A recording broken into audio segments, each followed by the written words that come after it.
Hey everybody, in today's video we're going to talk about what people actually need.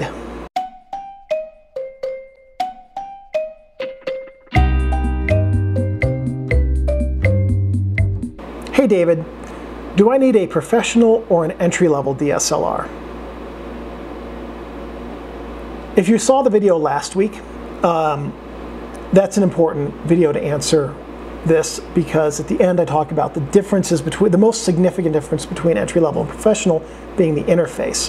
Let me just say that right off the bat, few people really need a professional DSLR.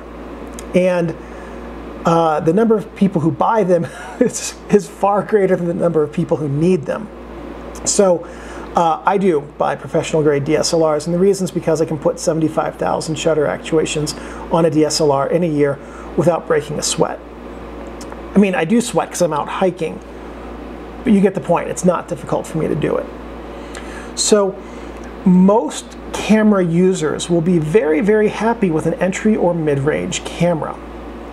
And in fact, there are a lot of advantages, if this is your first DSLR, to getting an entry or mid-range camera instead of a professional camera, because professional cameras are intimidating.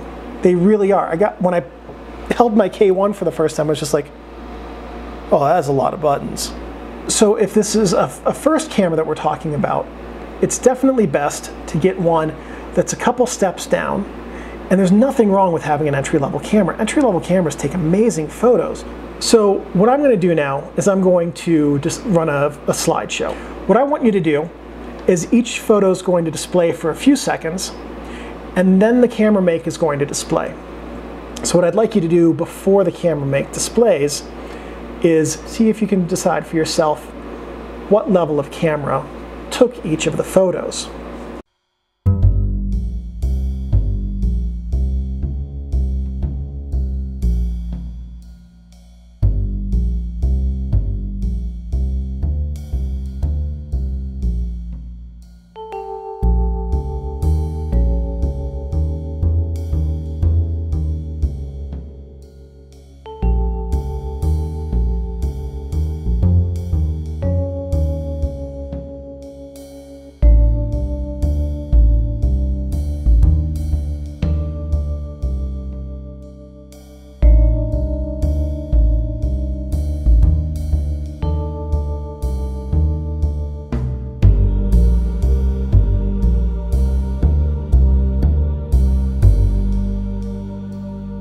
The results, whether it's an entry-level or a professional camera, can be really good regardless of the camera level. So a professional camera is not, due to the fact that it's a professional camera, going to necessarily give you a better result than an entry-level or mid-level camera.